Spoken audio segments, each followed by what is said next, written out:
12 жилийг өөртөө багтаасан агуу хүчтний дээр нүүдлэж явдаг баруун Монголын аян жинжтийн дэг ёсчудаг жинжтийн хүмүүний мэс чанарыг өгүүлвээс баатарлаг туульс хайлах мэд их хэрэг билээ.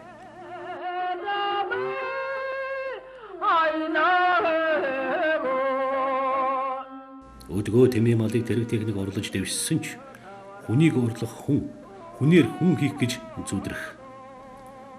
Хол замд явах бүрийдл нөхрийн чанар танигдана. Цас талтай жинждэг хин халдав. Хөрөнгөө нийлүүлж байгуулсан Ховд аймгийн тээвэрчдийн хүн даацсан тээвэрчдийн компани мөн үздэг. Хөв нийлүүлэгч нь тодорхой болчихсон. Хөв нийлүүлэгчтэй компани. Нэг байцаагч нь тэр 6 хүний 2 хүнээс төрөлс одоо хамаатан болчиход байт. Олон манай аймгийн тээвэрчд нийлээд байгуулсан компани. Гişүүд нь ховцоо хөв нийлүүлсэн чинь энэ бүх хөв нийлүүлсэн хүний компани байсан.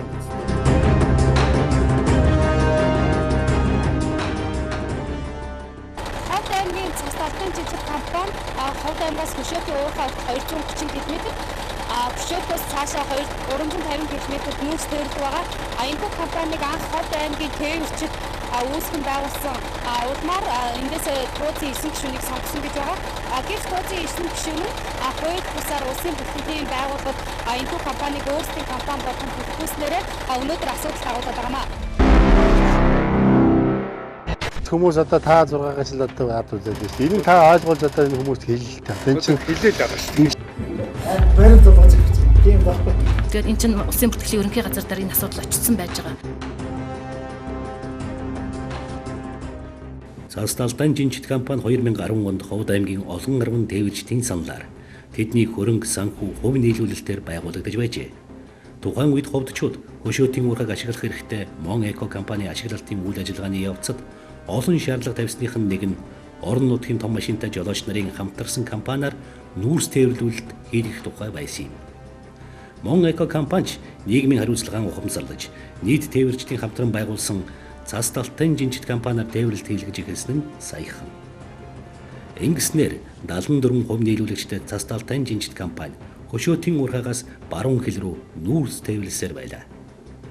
Тээвэрчид дотроосоо 9 хүнд итгэл үзүүлэн туузын гишүүнээрээ сонгосон нь тээвэрчдийг компани алдахад хүргэжээ. Өөрөөр хэлэх юм бол туузын 9 гишүүний 6 гишүүн нь компаниг хууж бусаар өөрсдийнхөө нэрээр бүртгүүлсэн байна. Уг бүртгэлийг Ховд аймгийн бүртгэлийн газрын бүртгэгч Алтан цэцэг бүртгэжээ. Хэрвээ бүртгэгч Алтан цэцэг хуулийн дагуу ажилласан бол өнөөдөр цас талтай жинжит компани асуудалд орохгүй байсан гэж тээвэрчид ярьж байна.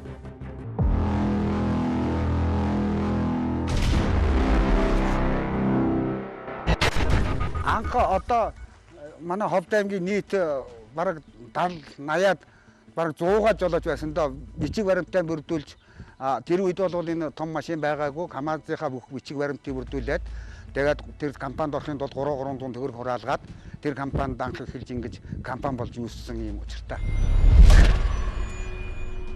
Одоо энэ хөшөөд явж байгаа 5 компани бол одоо толгой компани манай цас талтай компани байдیں۔ Энийг оролцоо байгуулахад одоо тендер авахд одоо жолооч бүгд одоо хөв нийлүүлэгч болж 300 мянган төгрөгөөр тушаасан байдیں۔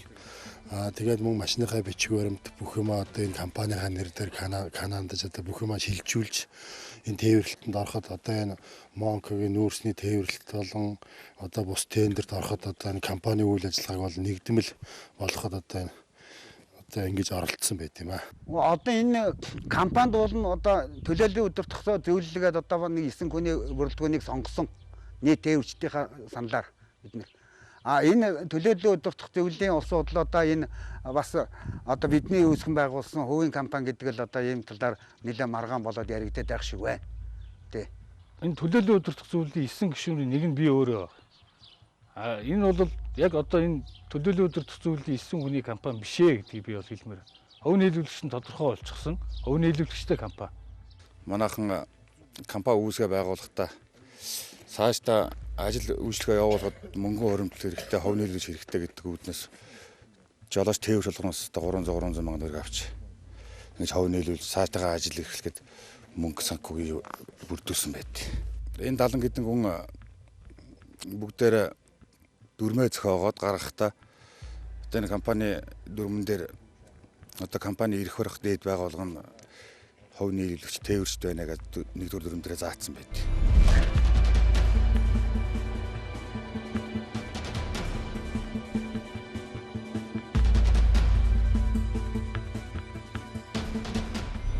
Бид нар харин тэр бүх тээвэрчд гэдгийг ерөөсө тоог нь оруулж өгөөгүй байгаа шүү дээ. Бид нарыг ярьж байгаагаар бол юм байгаа юм л да. 12 онд одоо энэ хүмүүсийг одоо авъя. Тэгэхээр тэр 70 хэдэн хүнээс ч гэдэг юм уу нөгөө мөнгө 300 мянган төгрөг хурааж авсан юм аа. Та нар бол компани гишүүн юм аа гэж ингэж хэлж байгаа гэж ярьж байгаа байхгүй юу? Улсын бүртгэлийн газар бол ашиг зөрчилдөө зөрчилтэй байх нь одоо гарцаагүй болчиход байгаа. Тэр 6 хүний маань улсын бүртгэлийн газрын дарга нь Ховд аймгийн. Нэг байцаагч нь тэр 6 хүний маань 2 хүнийх нь төрөлс одоо хамаатан болчиход байна. Тэгээ энэ бол гарцаагүй улсын бүртгэлийн өөр байцаагч Машбат гэдэг хүнд өгсөн бичиг нөгөө нэг ашиг сонирхлын дагуу нөгөө нэг хүнийх нь ах түүнэр нь биднэрт буцаад бичиг өгөөд байдیں۔ Энэ бол үндэсгүй зүйл аа. Энэ 6 хүний компани 74 гишүүн та бүгдийнхээ биш юм байна. Энэ бол хувийн ашигын зөрчилтөнд бол гарцаагүй явагдаж байгаа юм байна. Компаниг хууль бусаар бүртгүүлсэн туузын гишүүдж уг асуудалд өөрсдийн байр сууриаг илэрхийлээс татгалзаж зарим нэг гишүүд нь сурвалжлах багаас зугтаж байлаа. Компани байгуулдаг үеийг зааж ирсэн юм шүү дээ. Барилт болгож ирсэн юм. Тийм байхгүй. Барилт болгож ирсэн юм. Тийм байхгүй. Саасталтан жинжит компани асуудал ямар ч эргэлзээгүй тав тодорхой. Ховд аймгийн даалгаруу жолоочдын хөрөнгө хөлс хүчээр нийлүүлэн байж босгосон 74 гэр бүлийн 500 гаруй хүний амж амьдралыг авч явна. Хэрээр гэр хийж, хэцээр дэр хийх тэдний ард аав ээж, эхнэр хүүхдүүд нь бий. Одоо би танаас нэг л юм асуух гэсэн. Олон нийтийн мөн үү та 6 гол гэдэг асуух. Зовх цагт нөхрийн чанар танигдна гэдэгт үйдэнд хөрч, хүний нутаг руу тээвэр хийж, шүлхийн хорой цэрт хүртэл дарлуулж явхад биднийгээ төлөөлөд удирдаад ажил гэж итгэл үзүүлэн сонгосон туузын 9 гишүүний 6 нь тухайн компани хууль бусаар өөрсдийнхөө нэр дээр бүртгүүлсэн нь байхч гэж. Өөрөөр хэлэх юм бол 68 хүний гэр бүл үр хүүхдийн нь амьдралд 6 нөхөр нь эрээ цээргүүгээр гараад иржээ. Тэднийг яаж хөдөлмөрлөж амьдралаа залгуулдгийг аймгийн бүртгэлийн газрын бүртгэгч авахаа хэрхэн мэдэх вүлээ. Дарга нараас одоо гэлцийн дарга ч юм уу, тасгийн дарга ч юм уу энэ компаниг битгий бүртгээрэй гэсэн асуудал надад юусоо байхгүй. Ерөөсөө ямар ч үйл ажиллагаа явуулаагүй, нэг дөрөвний ашиг болоогүй гэж байсан шүү дээ. Тэгсэн улсын бүртгэлийн газар болохоор за тэр манай нөгөө эсрэг халд байдаг 9 маань бас хамаатан садан 2 3 хүн ажилтсан байлаа дарга зэрэгээс өсвөлээд.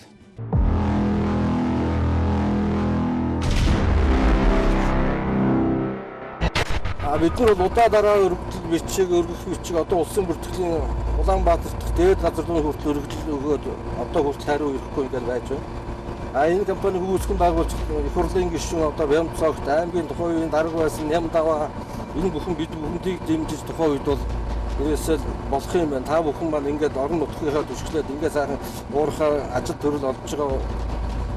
Үнэхээр баяртай бид бүхэн тухайн үед их дэмжлэг туслалцаа үзүүлж мэдчих чадах юм аа бүгднийг зөвлөж барьж ийм л одоо анх үүсгэн ийм үндэслэл үүсгэн байгуулсан компани байгаамаа. Мөнгө нийлүүлэн босгосон компани олонхоосоо булаана гэдэг увайгүй үйлдэл. Энэхүү үйлдэлдээ тайлбар хийж чадахгүй байгаа туузын гишүүдийг харахад тэд буруугаан хүлээж бусад руугаа харж чадахгүй байна. Тиймээс энэ компаниг байгуулахад эхнээс нь дэмжин ажилласан улсын их хурлын гишүүн Бямб зогтож 74 жолоочийн ар гэр 500 гаруй хүний амьдрал хохирч магадгүй энэ асуудалд анхаарлаа хандууллаа. За яа харахгүй Ховд аймгийн жолооч нар нэгдэж энэ компаниг байгуулсан.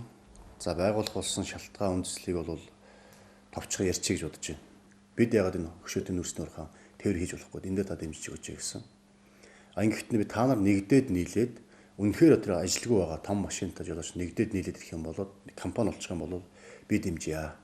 Тэгээд тэр ичиг хөшөөтийн урхаахантай ярьж өгөөд нүүрс тээвэрлэх асуудлыг туслая гэж хэлсэн. Тэр жолооч нар нэгдсэн тухайн үед бол бараг 100 орчим жолооч нийлжсэн санагдаж байна. Тэгээд 100 орчим жолооч нийлээд цас алтан жинжин гэж компани байгуулад за Ховд аймгийн тээвэрчдийн холбоог байгуулад тэрнийхээ тэргүүнээр намайг сонгоод тэгээд бид хамтраад үндсэндээ Ховд аймгийн тээвэрчдийн холбоо цас талтан жинжиг компанигаа дэмжиж яг гэвэл тэр 100 орчим жолоочтой нийлсэн нэгдсэн хөрөнгөө нийлүүлсэн компани учраас энэ компанийг дэмжиж одоо энэ хөшөөдийн урхан зардал ховдчуудын орлого болох хэрэгтэй. Эхний ээлжинд нүүрсний тээврийн 30%-ийг манай Ховд аймагт үйл ажиллагаа явуулдаг. Ховд аймаг жолоочноос бүрдсэн компаниар явуулаа гэсэн шаардлага тавьсан.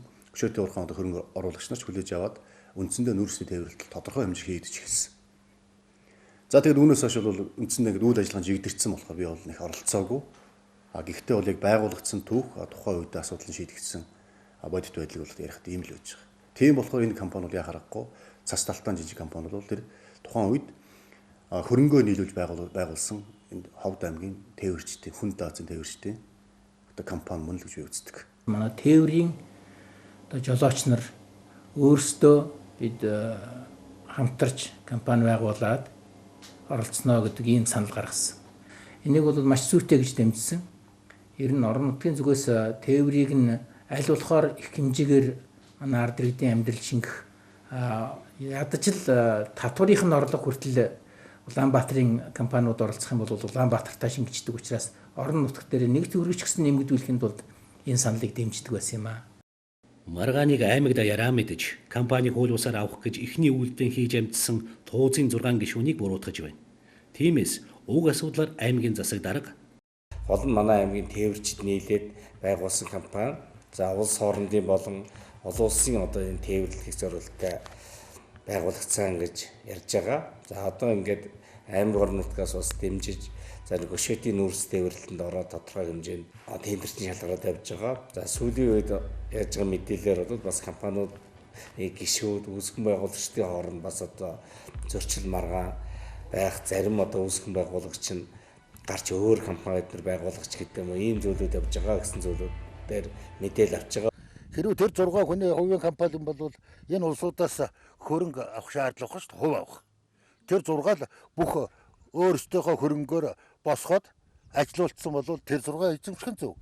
Энэ олон гишүүд нь хувьцаа хувь нийлүүлсэн чинь энэ бүх хувь нийлүүлсэн хүний компани байж таарна үстэй. Улсын бүртгэлийн газар очиж одоо бид нар удаа дараа шаардлага тавьсан, гомдол өгсөн, өргөдөл өгсөн. Энийг улсын бүртгэл манай өнөөдөр одоо ерөөсө хүлээж авахгүй хувийн эрх ашигын сонирхлын дагуу одоо дандаа мэдхгүй чадахгүй. Та нар шүүхээр яв. Манайх ингээ баталчихсан. Энэ 6 нөхөр болохоор одоо манай компани дөрмөнд өөрсдөө 4 мэдэн өөрчлөлт оруулсан. Жолооч бүхэн бид мэдсэн. Тэгээд тэр хүмүүс өөрсдөө болгох гээд байгаа энэ шалтгааныг нь хуулийн хэлтийн байгууллага энэ улсын бүртгэлийн газрыг ямар ч нэг сайн шалгаж өгөх хэрэгтэй байна шүү дээ.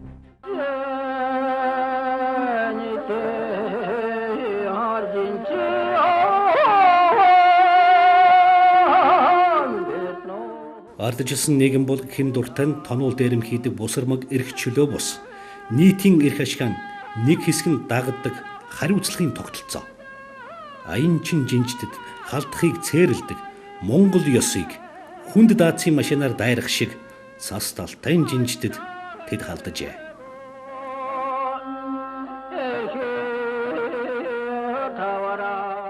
Цас талтайн жинжтийн аян зам өөдөн байх болтугай.